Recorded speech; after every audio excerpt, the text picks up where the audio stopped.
El día de hoy tengo el privilegio de estar delante de ustedes y quiero traer un mensaje bajo el tema. Yo soy el primer diapositiva, el tema 5 pa'l peso se llama. 5 pa'l peso. ¿Listo?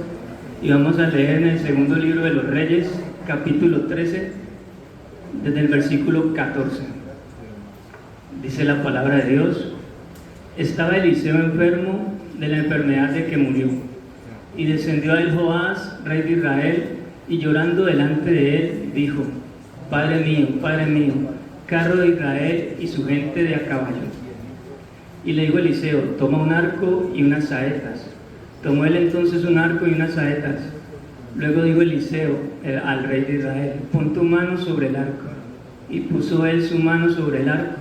Entonces puso Eliseo sus manos sobre las manos del rey y dijo: abre la ventana que da al oriente. Y cuando él la abrió, dijo Eliseo: tira.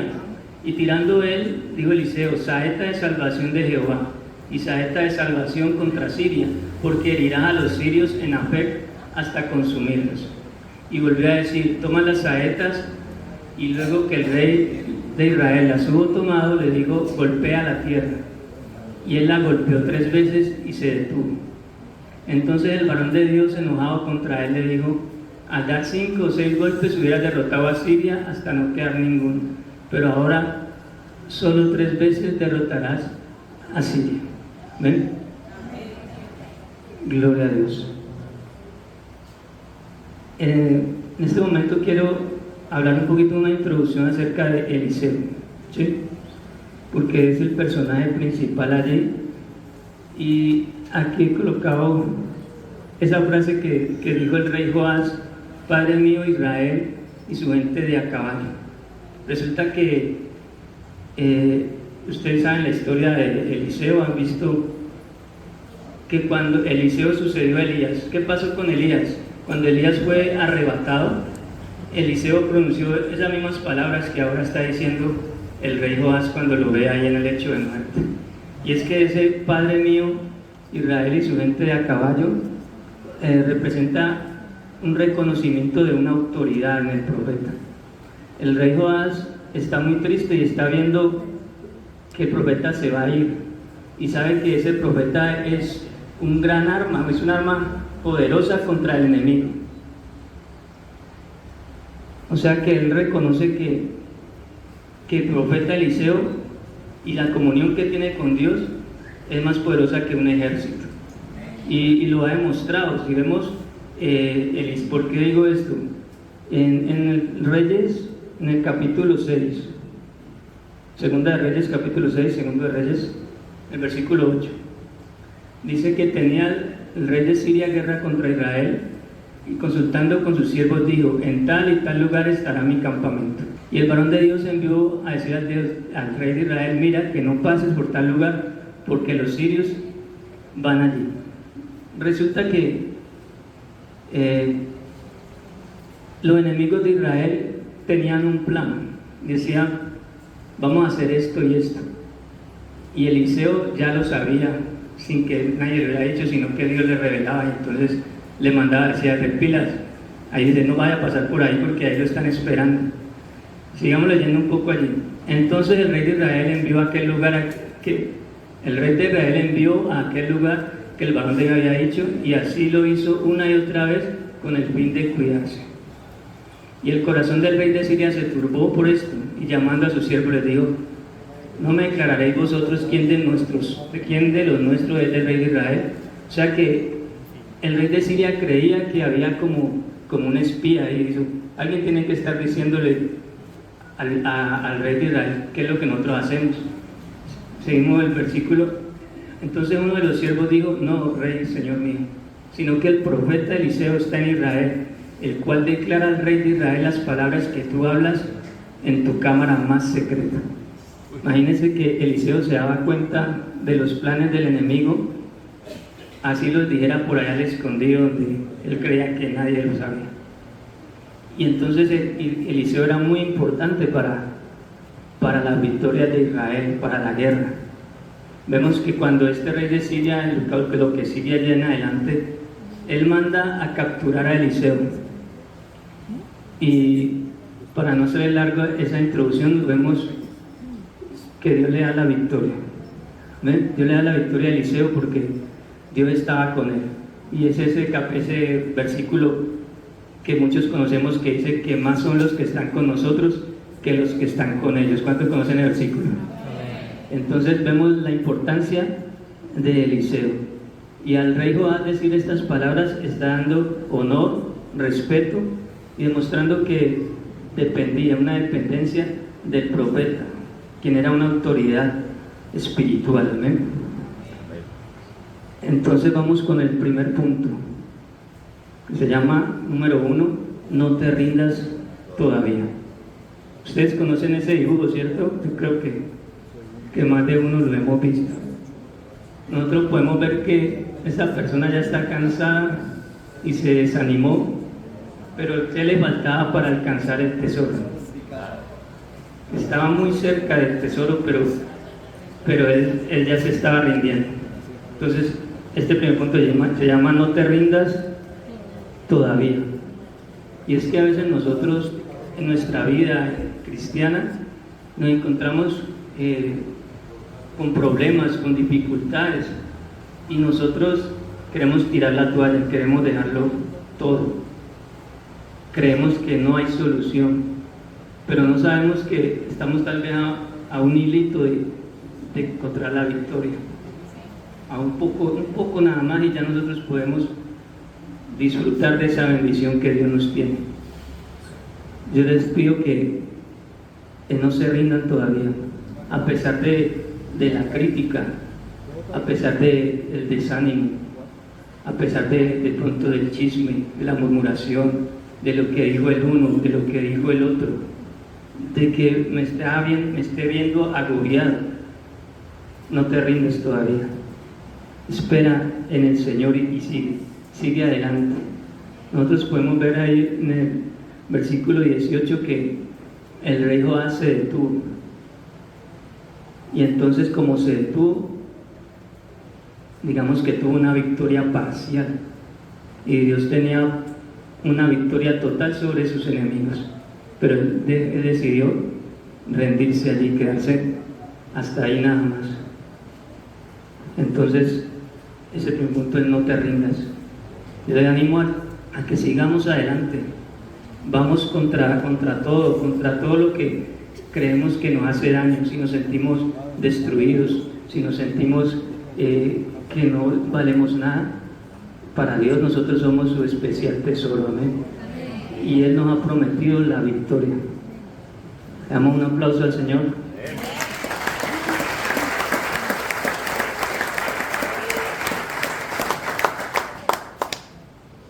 Vemos en el primer libro de Reyes 19:7 y vemos el caso del profeta Elías. Después en el capítulo 18 está Elías y los profetas de Baal. Vemos a Elías que acabó con todos esos profetas de Baal.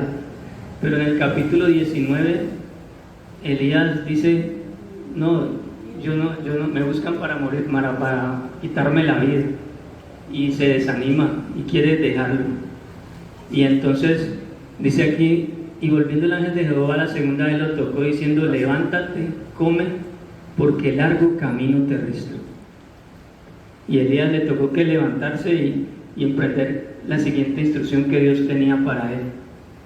Pero mire que si Elías, cuando vemos la Biblia nos dice que era un hombre sujeto a pasiones como nosotros, y Elías oró para que no lloviera, y no llovió durante ¿cuánto? 3 años y medio, ¿no? No llovió. Y él era un hombre como nosotros, pero tenía el poder de Dios.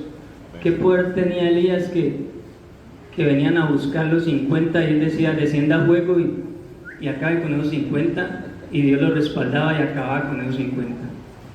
Y sin embargo, él, lleno del poder de Dios y tuvo todo ese poder, llegó un momento en su vida en que se desanimó.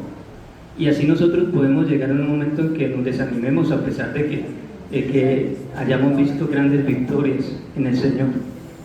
Pero lo importante es esta palabra que dice, levántate, porque el largo camino te resta. Levantémonos, no nos rindamos todavía.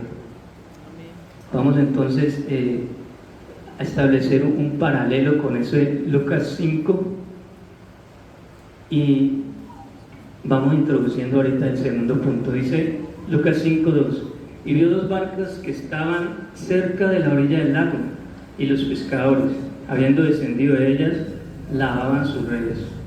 Y entrando en una de aquellas barcas, la cual era de Simón, le rogó que la apartase de tierra un poco, y sentándose enseñaba de la barca a la multitud. Cuando terminó de hablar, dijo a Simón: boga mar adentro y echad vuestras redes para pescar. Respondiendo Simón le dijo: maestro, toda la noche hemos trabajado y nada hemos pescado, mas en tu palabra echaré el algo. Entonces establecemos aquí un paralelo. ¿En qué sentido? En el sentido de Pedro, en un lado está Pedro, que lo acabamos de leer, y en el otro lado está Joás. Cada uno tiene un encuentro especial. ¿Con quién? Pedro tuvo un encuentro con Jesús y Joás tuvo un encuentro con el profeta de Dios. Los dos están viviendo una situación, digámoslo de alguna forma parecida, similar. El rey Joás está triste, dice que llegó llorando donde el profeta, y hay un problema, que es que los enemigos están asediándolo. En este caso Siria está asediando al rey de Israel. Pedro tiene otra situación. Pedro está en su pesca, pescó toda la noche y no cogió nada. Dice que ya estaban lavando las redes, pero sin embargo viene Jesús y le dice que le preste la barca. Sin embargo viene Jesús, después de hablar, le dice: vamos mar adentro. Y le dice Jesús: echa la red otra vez. Y yo le digo una cosa, el segundo punto se llama solo obedece. Pedro tenía argumentos para no hacerlo, porque es que estaba cansado toda la noche, había intentado, no lo había hecho.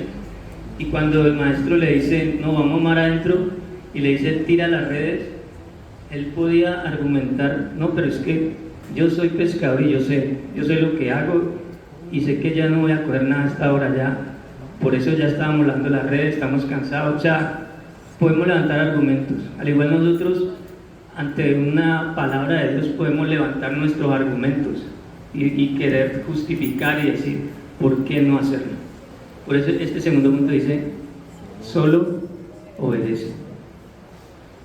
Solo obedece. Y es muy importante esto. También en la forma en que obedecemos. No obedecer a medias, ¿sí? Yo diría que el rey Joás obedeció al profeta, pero como a medias, le quedó faltando, pues. En cambio, Pedro nos da ese ejemplo de cómo obedecer a Dios. No importa que estuviera cansado, no importa que estuviera desanimado, que estuviera pensando: no cogí nada hoy, ¿qué vamos a hacer? No. Por eso él dice ahí en ese versículo: en tu palabra echaré la red. O sea, da su argumento de que hemos toda la noche pasado, pero no. Pero en tu palabra echaré la red. Si Dios te da una palabra, ¿qué tienes que hacer?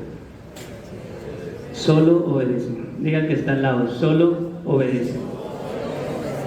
Dios te dijo que te iba a sacar de esta situación y te da una palabra: solo obedece. Está desanimado, pero tú sabes que Dios te ha dado una palabra: solo obedece esa palabra. Nosotros podemos dar nuestros argumentos, podemos decir: no, pero es que yo no sé hablar como dijo Moisés, o yo soy pequeño, o solo obedece. Que me faltan recursos, no, solo obedece esa palabra que nos dice Dios, solo obedece.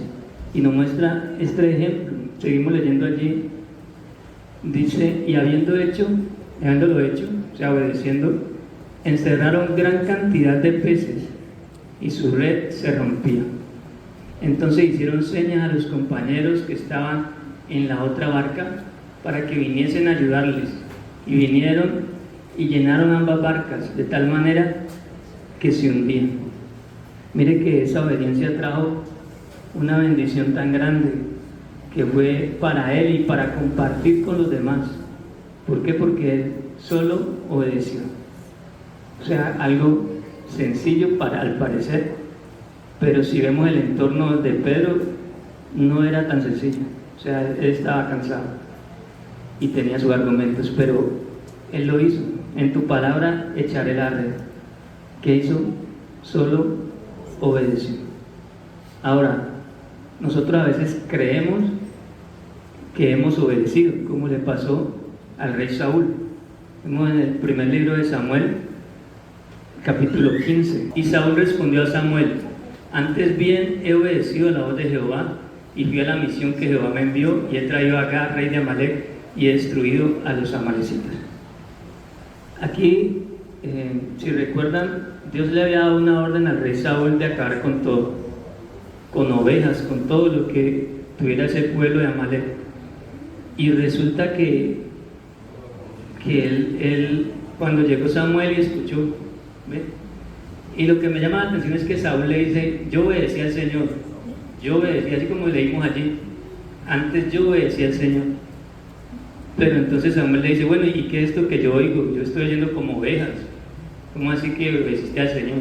Ah, no, es que los soldados perdonaron la vida de las ovejas, y entonces pues las perdonamos, y también traje al rey de allá y todo eso. Entonces, ¿cómo había obedecido Saúl al Señor? Y eso es lo triste, es que a veces nosotros creemos que sí obedecimos al Señor, y decimos: no, es que yo obedecí al Señor, pero ¿dónde está la obediencia? Entonces mire diferentes formas de obedecer al Señor, como vemos al rey Joás. Aquí vemos a Saúl que obedeció al Señor, pero a medias, ¿no? Digamos, obedeció a su conveniencia, porque dice que perdonó a las más bonitas, ovejas más bonitas, a las más gordas. Eso fue lo que perdonó Saúl. Y entonces no obedeció como debía haber obedecido. Y leemos tras el 22, ahora sí. Samuel dijo: se complaza Jehová tanto en los holocaustos y víctimas como en el que se obedezca las palabras de Jehová. Ciertamente el obedecer es mejor que los sacrificios, y el prestar atención que la grosura de los camellos. Mire la bendición que está en obedecer. Entonces, la próxima vez que tenga una decisión en frente suyo, solo obedezca, solo obedece. Obedecer es escuchar la voz de Dios, dice acá, cumplir su voluntad con amor y con alegría. Por eso vemos esa obediencia media, no, sino que tenemos que disfrutar obedeciendo a Dios. Jesús dijo: si me aman, guardan mis mandamientos, ¿cierto? O sea que una forma de mostrar el amor a Dios es obedeciendo su palabra. Bueno, seguimos acá entonces en la obediencia. Recuerde que si Dios le da una palabra, usted solo tiene que obedecer. Vamos entonces con el tercer punto: sigue golpeando. Segundo de Reyes 13:19. Entonces el varón de Dios, enojado contra él, le dijo: al dar 5 o 6 golpes hubieras derrotado a Siria hasta no quedar ninguno, pero ahora solo 3 veces derrotarás a Siria. Resulta que este punto llama sigue golpeando. Y es que, como veíamos en el dibujo al principio, usted no sabe si le falta poco para recibir la victoria, y es un llamado a perseverar, a continuar en la batalla. Mire que Pablo dijo: he peleado la buena batalla ya al final de sus días. Él no lo dijo eso al principio. A veces nosotros queremos coger una palabra y decir: he peleado la buena batalla, y no, a nosotros nos falta mucho, y lo que tenemos es que seguir perseverando, seguir adelante. En Romanos 12:12 dice: gozosos en la esperanza, sufridos en la tribulación y constantes en la oración. Nosotros debemos seguir adelante, a pesar de la prueba, a pesar de los vientos, de las tormentas. Nosotros tenemos que seguir perseverando. La palabra de Dios dice, el que persevera hasta el fin, ¿cierto? Entonces, ese es salvo. Efesios 6:18, orando en todo tiempo, con toda oración y súplica en el Espíritu, y velando en ello con toda perseverancia y súplica por todos los santos. Tenemos que seguir orando, hermano. Yo no le digo que sea fácil, porque a veces cuando llegamos al Evangelio nos pintan que es fácil. No, camine, vamos para la iglesia que se le solucionan todos los problemas allá. A veces escuchamos ese evangelismo en el que queremos decir a la gente que todo es color de rosa, pero no, todo no es color de rosa, y los que llevamos ya tiempo en este camino sabemos que tenemos que pasar por dificultades, que tenemos que pasar por pruebas, pero que tenemos que afianzarnos cada vez más a Dios. Nosotros a veces, ¿sabe qué es lo que pasa? Que nos vemos obligados.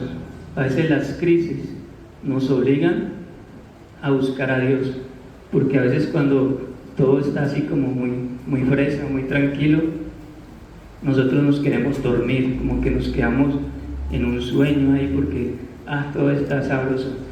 Pero en el momento que está sabroso también tenemos que estar orando en todo tiempo. No podemos descuidarnos, porque no queremos que después hoy despierte y que nos toque una situación para poder acercarnos a Dios, porque la palabra dice: buscar y hallaréis, llamáis y se os abrirá. Entonces no esperemos el momento más difícil para acercarnos a Dios. Todos los días debemos acercarnos a Dios. Dice su palabra que nos acerquemos con acción de gracias, estando convencidos y en plena certidumbre de fe, sabiendo que Él nos escucha. Entonces nosotros debemos estar siempre en ese camino, perseverando, porque nosotros no podemos dar como que, bueno, ya. A veces pasa que nosotros damos como que las cosas por sentadas, o sea, como que, sí, ya la presencia de Dios, qué bueno.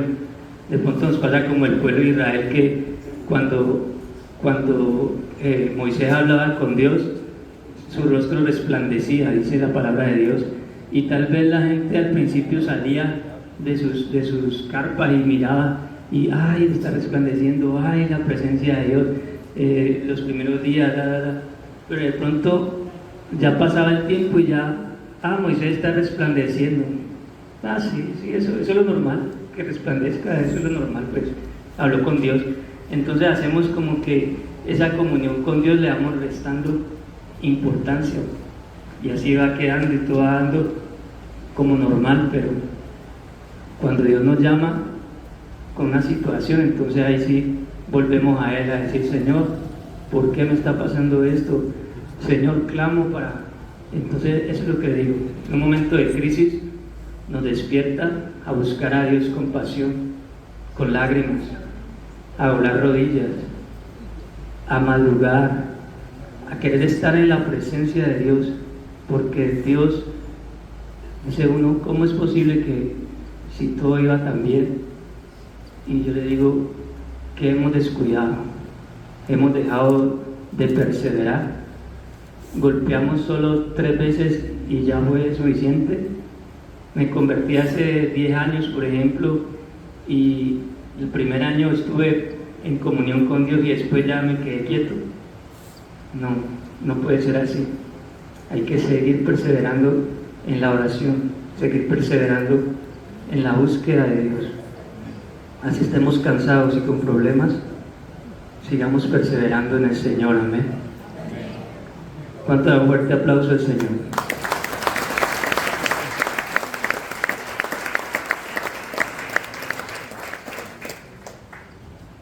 Bueno, vamos por el punto 3.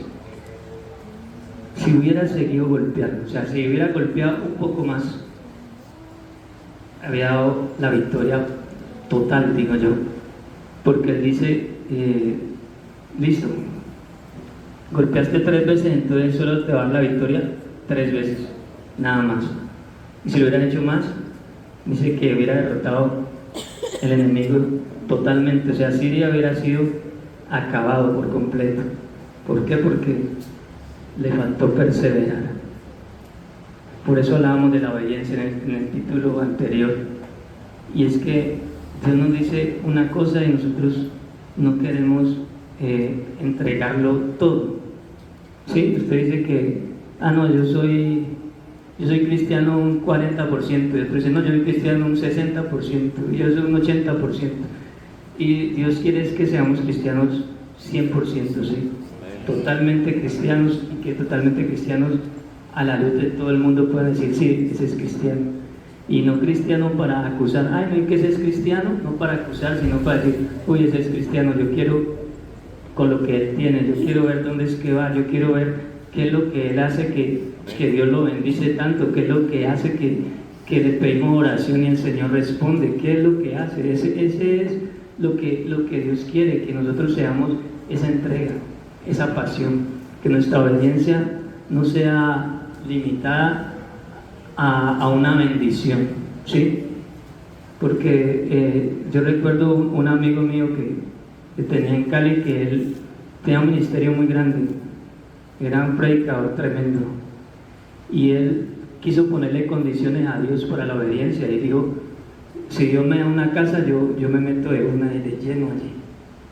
Y pues eso nunca llegó, y entonces, porque es que Dios no es de esas condiciones. Dios no es que yo voy a servirlo, si Dios me da algo, yo lo sirvo, no. El servicio a Dios debe ser incondicional. Amén. Y entonces en ese caso, pues, en este momento no se sabe dónde está ese amigo porque se fue. ¿Por qué? Porque él quería condicionar a Dios para poder servir. Y yo le invito a que nosotros sirvamos de corazón, sin esperar nada a cambio, ni las bendiciones, sino sabiendo que Dios nos bendice, pero que ese no es el objetivo. El objetivo es que disfrutemos nuestra vida con Dios y que podamos servirlo sin tener que esperar algo a cambio. En la imagen de la primera, la del título, 5 para el peso. ¿Por qué 5 para el peso? A ver, de pronto nos falta algo poquito. Yo recuerdo en el trabajo, cuando se ha hecho un trabajo excelente, todo quedó bien, y llega el jefe y mira, pero mira, allí quedó un pedacito de cinta, sé que faltaban 5 para el peso. El mismo jefe decía, no, faltaban 5 para el peso para poder decir que ese trabajo fue perfecto. Entonces, a veces a nosotros nos falta un poquito más de qué, un poquito más puede ser de disposición, un poquito más de entrega, un poquito más de servirle a alguien, un poquito más de estar pendiente de otra persona, no solo de nosotros mismos, sino de alguien que puede estar en una necesidad y que usted puede ayudarlo. No tiene necesariamente que ser una necesidad económica, puede ser otro tipo de necesidad, pero nos falta de pronto ese 5 para el peso para poder nosotros hacer lo que Dios quiere. Amén. Vamos a leer en Lucas capítulo 18. También le refirió Jesús una parábola sobre la necesidad de orar siempre y no desmayar, diciendo: había en una ciudad un juez que ni temía a Dios ni respetaba a hombre. Había también en aquella ciudad una viuda, la cual venía a él diciendo: hazme justicia de mi adversario. Y él no quiso por algún tiempo, pero después de esto dijo dentro de sí: aunque ni temo a Dios ni tengo respeto al hombre, sin embargo, porque esta viuda me es molesta, le haré justicia, no sea que viniendo de continuo me agote la paciencia. Y dijo el Señor: oíd lo que dijo el juez injusto. ¿Y acaso Dios no hará justicia a sus escogidos que claman a Él día y noche? ¿Se tardará en responderles? Os digo que pronto les dará justicia. Pero cuando venga el Hijo del Hombre, ¿hallará fe en la tierra? Mire, me llama la atención, y esta es una parábola muy conocida por todos, de la viuda y el juez injusto. y dice que ella de día seguía clamando, ¿no? Volvamos al primero. Dice que la viuda iba a él diciendo: hazme justicia de mi adversario. Y es que eso no era un día ni dos, sino que ella todo el tiempo ahí: hazme justicia, todo el tiempo ahí: hazme justicia. Y nos da un gran ejemplo a nosotros, de no quedarnos nosotros allí en ese no desmayar, sino que seguir clamando. Y la palabra es muy interesante porque dice: si este tipo era un juez que no conocía a Dios, era injusto. Dice: cuánto más nuestro Padre sí nos conoce y nos quiere y nos va a responder, ¿cierto? Dice que nos hará justicia. Digo el Señor: oíd lo que digo el juez injusto. Dice: ¿acaso Dios no hará justicia a sus escogidos que claman a Él día y noche? ¿Se tardará en responderles? Y es que a veces nosotros nos desanimamos y creemos que Dios no nos escucha, que Dios no nos oye, pero la palabra de Dios dice que Él tiene su oído atento a nuestras oraciones. Dios se goza en que nosotros nos acerquemos a Él. Lo que pasa es que nosotros a veces también queremos acercarnos solo a pedir. Usted como padre, si su hijo solo es solo a pedir, y usted queriendo que su hijo se acerque de pronto a contar otra cosa, pero no: papá, dame plata, dame esto, necesito esto. Así a veces cogemos a Dios nosotros, a pedirle como solo pedir. Y lo que Dios quiere es una comunión con Él, esa amistad con Él. Por eso, como le decía ahora, no que nosotros busquemos algo a favor nuestro, sino que nuestro deleite sea estar en la presencia de Dios, que nuestro deleite sea buscar a Dios. Aquí se clama día y noche. Clamemos día y noche a Dios. Perseveremos en la oración, perseveremos en el servicio, perseveremos en ir más allá. No nos quedemos a medias. Recuerde, tenemos que obedecer. No nos quedemos allí, golpeamos 3 veces y ya. Sigamos golpeando. Un ejemplo: está sin trabajo y metí una hoja de vida y no me salió, y entonces me quedé en la casa ya todos los días. Siga golpeando, meta más hojas de vida, madrugue, busque trabajo. Ese es un ejemplo, sí, pero siga golpeando. No sé qué con la primera respuesta que le dijeron que no. Vamos a seguir adelante por nuestro sueño, por nuestra victoria que nos tiene preparada nuestro Dios. Entonces sigamos golpeando una y otra vez.